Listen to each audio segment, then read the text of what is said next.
Measles and whooping cough are infectious illnesses that can be very serious.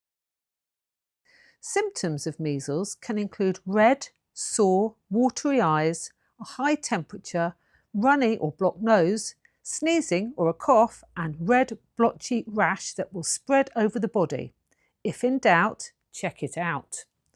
Whooping cough symptoms often start with a runny nose and sore throat. After about a week, there are often bouts of coughing. The cough sometimes has a characteristic whoop sound. These illnesses can spread easily, so you should not travel, visit loved ones, or go to any events if you are unwell. Having your jabs is the best way to stop you getting ill and passing these diseases on to your friends and family. Check with your GP or health visitor to see if you and your family are up to date with your jabs and needles. Your healthcare provider may call it immunisation or vaccination. People that give jabs are well trained. If you are frightened of needles, talk to your GP or health visitor.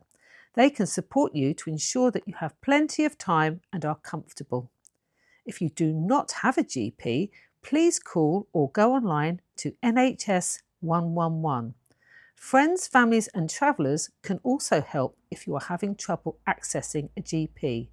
Call 01 273 234 777. You can learn how to join a doctor's surgery on the NHS website.